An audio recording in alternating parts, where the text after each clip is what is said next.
Bonsoir à tous, bienvenue dans cette nouvelle édition. Le Premier ministre Patrick Achi visite une unité de production de 10 000 tests antigènes jour à Grand Bassam. Le chef du gouvernement ivoirien s'est dit satisfait des résultats qui traduisent l'engagement du pays à combattre la propagation du Covid-19.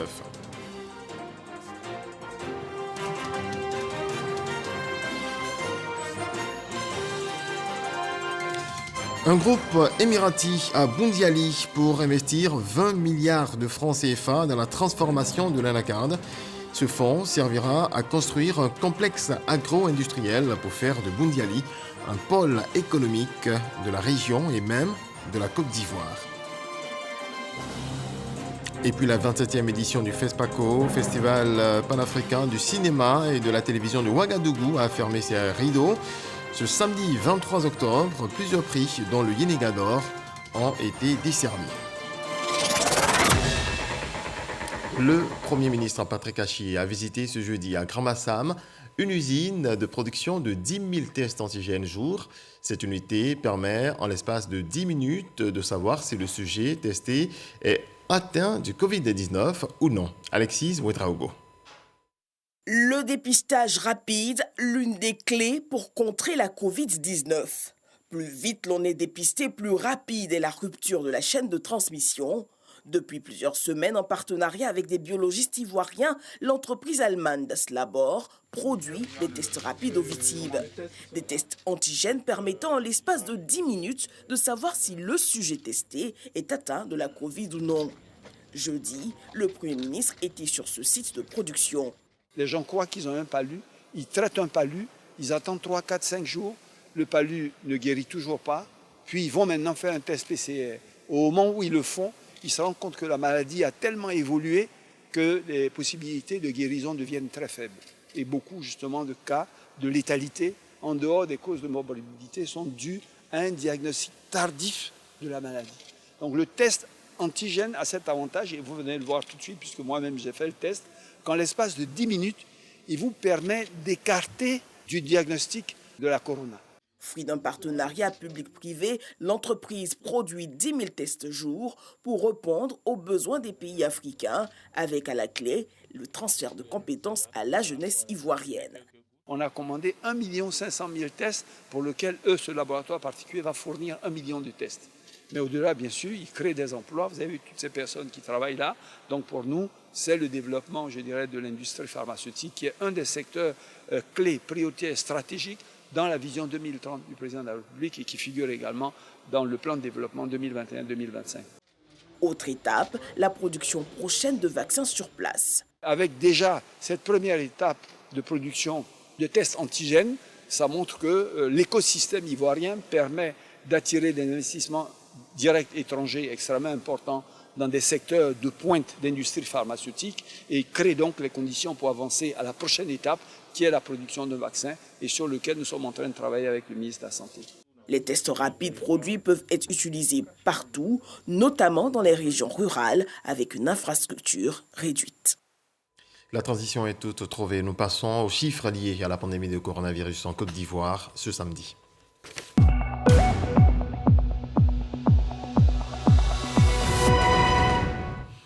Le ministère de la Santé, de l'Hygiène publique et de la couverture maladie universelle a enregistré ce samedi 23 octobre 2021 26 nouveaux cas de Covid-19 sur 2765 échantillons prélevés, soit 0,9% de cas positifs, 38 guéris et malheureusement un nouveau décès. À la date du 23 octobre 2021, la Côte d'Ivoire compte donc 61 178 cas confirmés, dont 59 745 personnes guéries, 670 décès et 743 cas actifs. Le nombre total d'échantillons est de 1 074 072. Autre volet de l'actualité, 2 enfants d'une même famille emportés par les eaux pluviales vendredi dans la commune de Yopougon. La ministre de la Solidarité et de la lutte contre la pauvreté a apporté le soutien du gouvernement aux parents des victimes ce samedi. Dangui. 24 heures après les pluies diluviennes qui ont emporté 2 enfants alors qu'ils étaient sur le chemin de l'école, Miss Belmondo Dogo, la ministre de la Solidarité et de la lutte contre la pauvreté, est sur le lieu du drame. au quartier Kimi, dans la commune de Yopougon. L'émotion est omniprésente. Juste avant, la délégation ministérielle était au domicile des parents des victimes pour leur apporter le soutien du gouvernement. Occasion pour la famille des victimes de donner sa version des faits. Il est rentré dans le trou le plus grand, dit qu'il veut le sauver forcément. L'eau les entraînait tous deux. En même temps, les deux qui les suivaient ont rebouché le chemin. En courant, en pleurant, tout le quartier a su qu'il y a problème. Sincèrement, c'est la désolation totale, la tristesse. On ne sait pas comment faire. Nous disons merci à madame et sa délégation pour le soutien qu'ils nous apportent.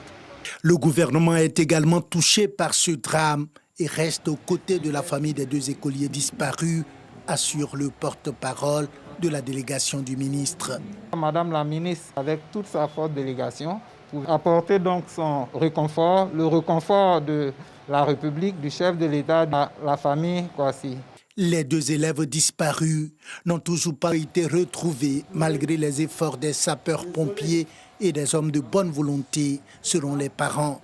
À la maison, ce tableau accroché au mur du balcon conserve encore les dernières lignes tracées à la craie de l'une des victimes, âgée de 7 ans, élève au CE1, qui n'aura hélas pas eu le temps de réaliser ses rêves. Un autre titre développé dans cette édition, Boundiali, bientôt capitale de la transformation de l'anacarde en Côte d'Ivoire. 20 milliards de francs CFA d'investissement pour la construction d'un complexe agro-industriel. L'investissement d'un groupe émirati annoncé par la ministre Maria Tokone, maire de la commune de Boundiali. Ami Sissoko. Boundiali, un complexe agro-industriel bâti sur une superficie de 10 hectares dans le village communal de Tombougou-Samoroso, sortira de terre bientôt. Il vise à mettre un accent particulier sur la transformation de l'anacarde en Côte d'Ivoire. C'est la bonne nouvelle qui a été portée aux populations de la commune de Boundiali par la ministre Maria Tokone, maire de la capitale de la région de la Bagoué. Un rêve devenu réalité pour ses administrés. Une usine, c'est la garantie de pouvoir vendre sa production pour les agriculteurs. C'est une plus-value pour les commerçants. C'est vraiment aussi des impôts pour la mairie. 20 milliards de francs CFA, c'est le montant qui sera investi dans la construction de cet important complexe agro-industriel. Pour Abdoul Jaber, le président de cet important groupe émirati spécialisé dans le développement de projets agricoles, cet investissement est avant tout une contribution au développement socio-économique de la Côte d'Ivoire. Nous allons créer des emplois pour la jeunesse, pour développer réellement un centre économique ici qui sera reconnu au niveau national par Abidjan comme étant une zone très dynamique dans le développement des familles de villageois et plus globalement de la région. Je voudrais vraiment dire grand merci pour l'opportunité que vous nous offrez pour sortir jeunes et femmes du chômage et également l'opportunité que vous nous donnez pour donner le sourire aux producteurs d'anacarde de la commune de Boundiali, mais également de la région de la Bagoué. Avec plus de 900 000 tonnes en 2021, la Côte d'Ivoire est le premier producteur mondial d'anacarde. Elle ne transforme que 15 à 20% de sa production. Le futur complexe agro-industriel de la Bagoué va sûrement générer plusieurs emplois et accroître le taux de transformation. L'UEMOA et ses partenaires à la recherche de solutions face au risque d'insécurité alimentaire et nutritionnelle. Il s'agit au sortir de cette rencontre des pays membres de déclencher une transformation structurelle du secteur agricole en vue d'une prise en charge des questions liées à la faim et à la pauvreté dans la sous-région ouest-africaine. Dangui. Le nombre de populations dans l'insécurité alimentaire dans la sous-région est en hausse continuelle, selon les termes même des participants de la 10e réunion du comité de haut niveau sur la sécurité alimentaire et nutritionnelle de l'UEMOA, tenue à Niamey au Niger. En cause, les effets conjugués des crises sécuritaires, sanitaires et du changement climatique avec son cortège de sécheresse et d'inondations. Devant les risques d'insécurité alimentaire auxquels les populations sont exposées, les experts sont unanimes. L'heure de changer de méthode de culture agricole a sonné. Un des grands problèmes, c'est la question de la mobilisation de l'eau, en particulier dans la zone sahélienne. C'est vrai qu'on a un potentiel de terres irrigables, mais elles sont insuffisamment exploitées en raison justement de la capacité des États à mobiliser l'eau. Le défi pour nous, comment nous pourrions mettre en place les conditions pour que notre souveraineté alimentaire en Afrique de l'Ouest puisse être assurée. Développement de l'agriculture, l'Union économique et monétaire ouest-africaine UEMOA en a fait une priorité dans son nouvel outil dénommé Cadre d'action prioritaire 2021-2025.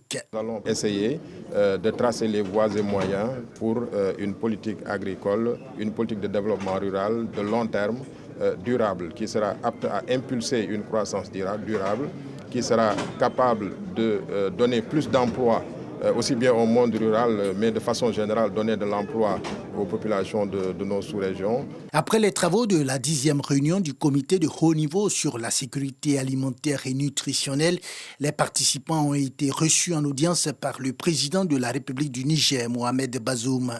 Au menu des échanges, la question de la solidarité des États membres de l'UEMOA pour une prise en charge efficace des problèmes de sécurité alimentaire et nutritionnelle. 26 journalistes formés pendant 3 jours en économie. Une initiative du ministère de l'Économie et des Finances. Elle vise à améliorer le niveau de compréhension des journalistes sur certaines thématiques de l'actualité économique. Cheikh Koné.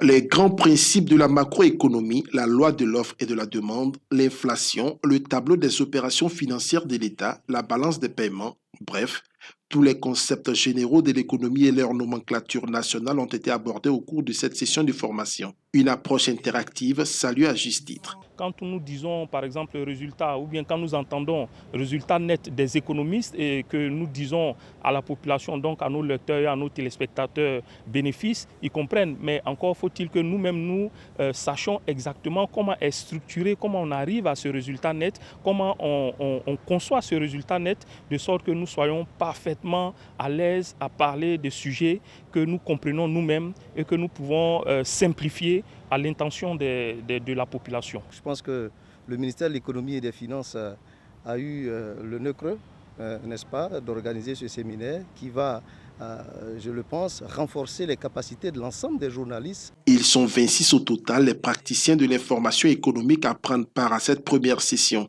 Pour le ministère en charge de l'économie et des finances, initiateur de ce programme, l'objectif est d'approfondir les analyses des données et performances économiques ivoiriennes en vue de mieux informer les populations. Cette formation se veut un condensé d'informations qui permettent à chaque utilisateur d'appréhender les résultats des actions entreprises par le gouvernement depuis quelques années.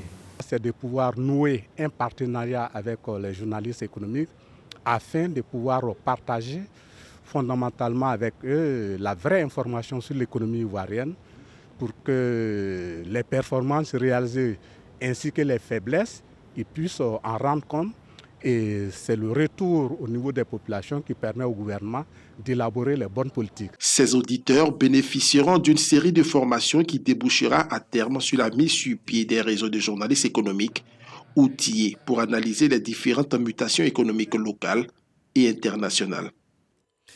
Le ministère de l'Enseignement technique, de la formation professionnelle et de l'apprentissage vient de réceptionner du matériel pédagogique neuf, des équipements offerts par des entreprises partenaires en faveur des centres de formation professionnelle. Jean-Marc Djadji. Au centre de perfectionnement au métier de l'automobile, l'ambiance est conviviale. 3 moteurs d'automobile de dernière génération et une boîte à vitesse répondant aux exigences des technologies sont offerts aux établissements de formation professionnelle. Donateurs, ces 2 entreprises partenaires s'engagent à accompagner le ministère dans la promotion du capital humain de qualité. Nous recevons des étudiants que nous embauchons, mais qui sont à des années-lumière en arrière par rapport à la technologie des véhicules que nous recevons à ce jour. Donc, aujourd'hui, l'objectif est de réduire le gap entre la qualité de l'enseignement et la technologie actuelle. Le bon diagnostic est indispensable pour la maintenance des véhicules. L'outil que nous offrons là va permettre de rendre encore le technicien plus performants en étudiant ce qu'on appelle les valeurs de fonctionnement en temps réel.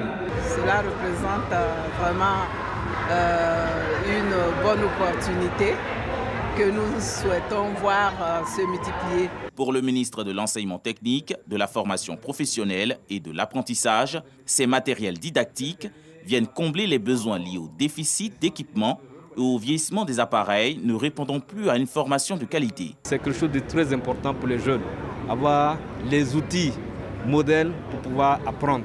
Aux enseignants aussi, pour pouvoir faire les formations. Je crois que nous allons poursuivre sur l'instruction du Premier ministre et ses efforts de sorte à équiper progressivement tous les établissements d'enseignement technique et professionnel en outils modernes, de sorte que, comme le souhaite le président de la République, une grande partie des jeunes aujourd'hui puissent aller vers l'apprentissage, vers la formation au métier. Le gouvernement souhaite accroître significativement le taux d'insertion professionnelle des diplômés. À ce titre, des réformes et des projets de réhabilitation de 10 centres techniques sont engagés en vue de réadapter la formation au marché de l'emploi. À Saïwa, dans le centre-ouest de la Côte d'Ivoire, le canton Yokolo célèbre ses meilleurs élèves. Ils ont reçu des prix d'excellence décernés pour les encourager à continuer de bien travailler devant leurs parents, amis et connaissances. Ces apprenants ont été honorés. Le ministre Amédée Kouakou a exhorté ses enfants à continuer sur cette voie du succès. Éric Ogori. Ces mères de famille heureuses peuvent esquisser des pas de danse pour montrer leur joie. Elles sont fières de leurs enfants, des enfants qui sont à l'honneur aujourd'hui pour leurs excellents résultats.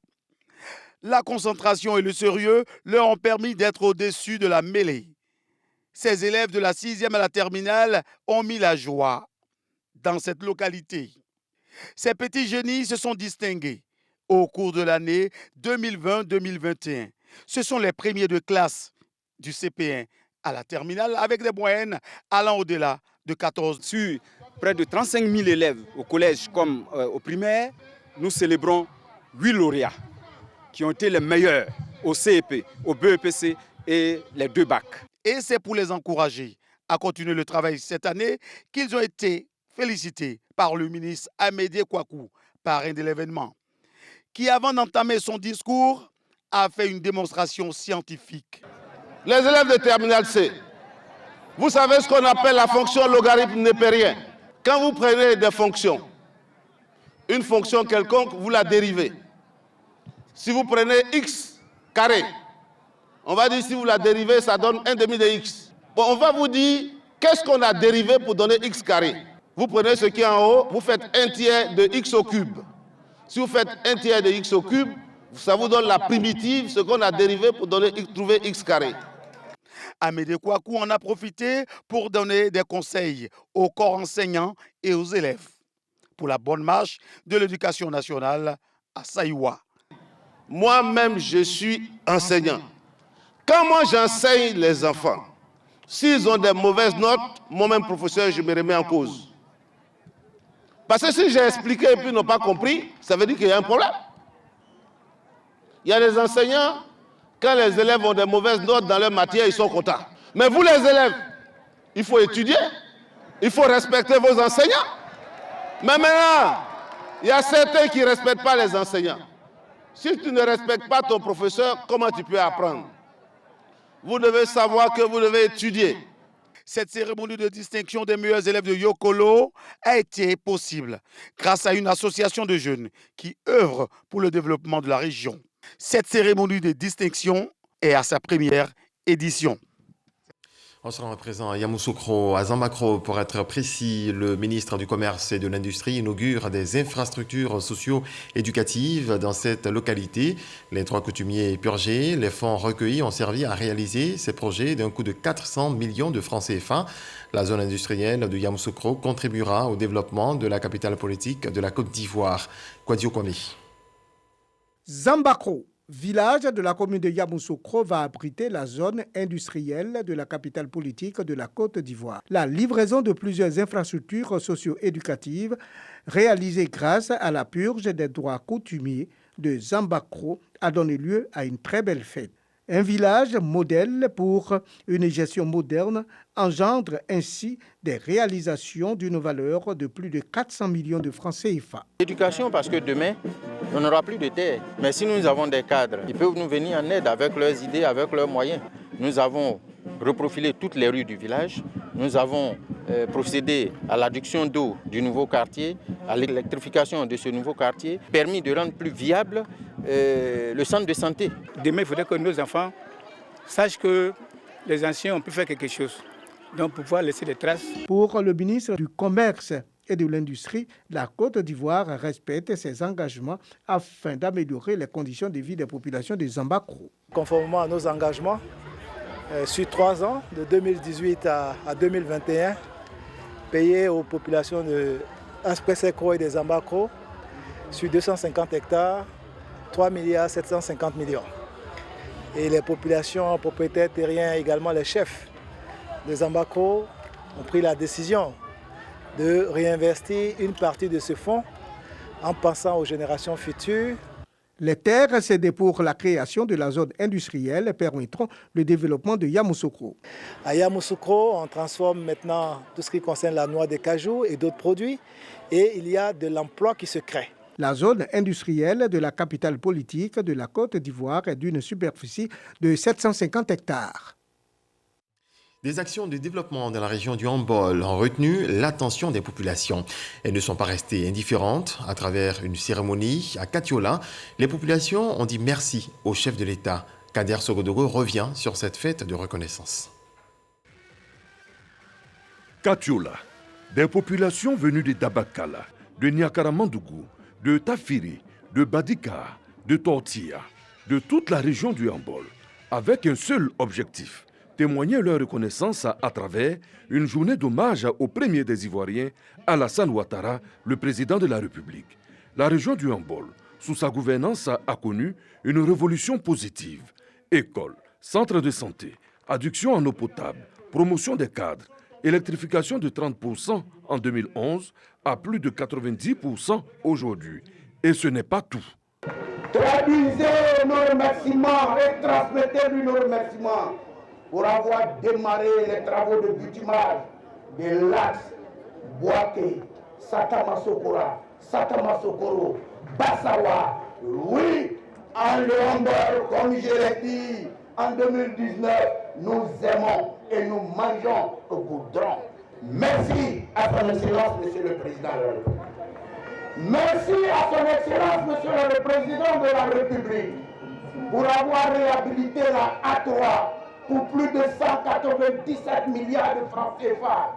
Oui, à la traversée de Katiola, de Niakara, de Taféré, de Badika, vous êtes admiratif de ce qu'est devenue la région du Hambol.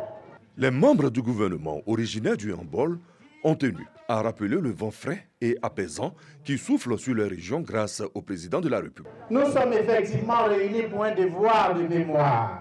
Mémoire d'acte de développement majeur de notre région du Hambol. Ce développement a été conçu, initié et mis en œuvre par un homme d'exception, un homme providentiel. J'ai nommé son Excellence M. Alassane Ouattara, président de la République de Côte d'Ivoire. Depuis la célébration de la fête tournante de l'indépendance à Katiola en 1979, il y a donc 42 ans, de tels investissements n'ont été réalisés dans le Hambol. Comme chacune et chacun le sait, l'histoire est parfois injuste, voire cruelle. C'est pourquoi nous manquerons à notre devoir si nous ne défendons pas le bilan du président Alassane Ouattara, qui rend si fier la grande majorité des Ivoiriens, y compris nous qui sommes rassemblés ici à Katiola. Il est le parrain et représente également le patron de cette cérémonie, Patrick Hachi. Téné Birahima Ouattara, ministre d'État, ministre de la Défense, félicite la population du Hambol pour cette attention particulière accordée au chef de l'État. C'est de dire un grand merci à toute la région du Hambol pour cet hommage rendu au président de la République. Je voudrais profiter de votre micro pour féliciter le ministre Ali Koulibaly, Thomas Kamara et toutes les populations du Hambol pour cette journée exceptionnelle. Vous avez vu la mobilisation, une mobilisation qui n'a pas pour nom tant que parti politique, mais qui a plutôt pour nom développement. Était aux côtés des populations du Hambol pour cet hommage, le président du Sénat, Jeannot Ahoussou Kouadio, les ministres Kabaniale, Amadou Koulibaly, Jean-Claude Kwasi et le directeur exécutif du RHDP, le député Adaman Bictogo.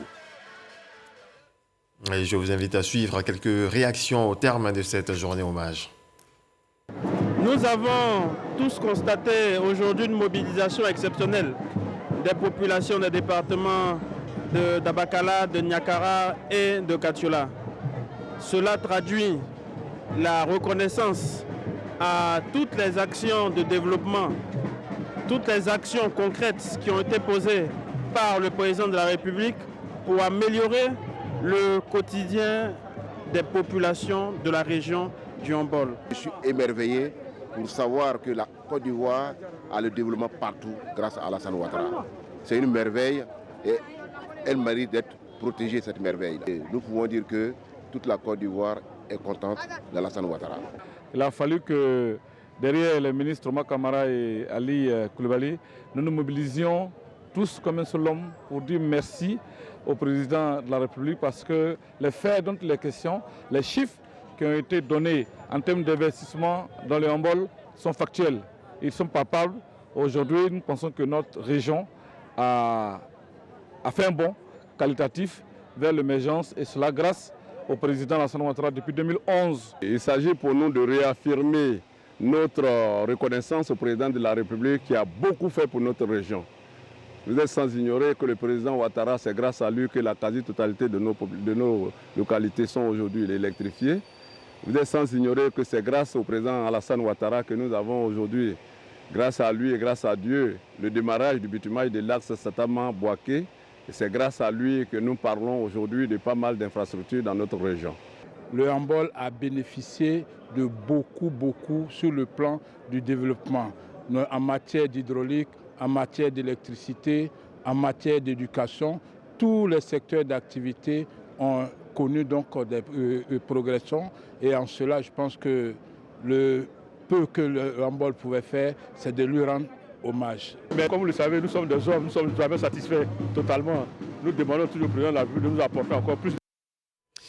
Tout autre chose à présent, le CNDH a commémoré la journée africaine des droits de l'homme. La présidente de l'institution en a profité pour présenter un livre conçu pour l'occasion. Cette célébration a vu la participation de plusieurs diplomates accrédités en Côte d'Ivoire. Ahmed Traoré, Jean-Marc Djadji.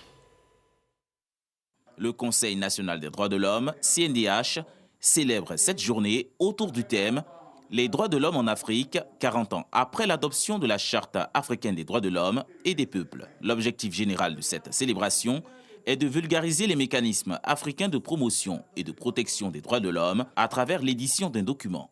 Depuis 1989, l'Assemblée générale de l'Union africaine a adopté, lors de sa 51e session ordinaire tenue à Benghazi, en Libye, une résolution qui consacre le 21 octobre de chaque année à la journée africaine des droits de l'homme et des peuples. L'Union africaine célèbre tous les ans de cette journée, marquant ainsi son attachement aux principes et aux valeurs des droits de l'homme, mais surtout à la volonté de faire bouger les lignes en termes de respect de ses engagements.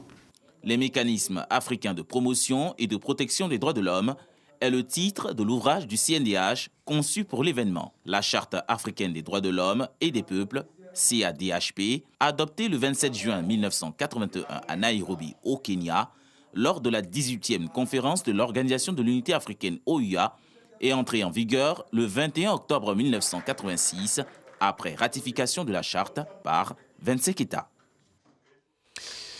On termine en culture. Clap de fin pour le FESPACO, le festival panafricain du cinéma et de la télévision de Ouagadougou. La grande cérémonie de clôture a eu lieu ce samedi en fin d'après-midi au Palais des Sports. Plusieurs prix décernés. L'étalon d'or du Yénéga décerné à la femme du fossoyeur du réalisateur somalien Kadar Ahmed, l'étalon de bronze du meilleur documentaire décerné à Makango de Elvis Sabin de la Centrafrique, l'étalon d'argent du meilleur documentaire décerné à Aïssa Maïga du Sénégal pour son film Marcher sur l'eau, le grand prix du président du Faso du meilleur film décerné à Delphine Yarbanga pour son film sur les traces d'un migrant. Voilà, vous savez tout, ou presque. C'est donc la fin de ce rendez-vous de l'actualité. Excellente nuit sous la protection du Très-Haut.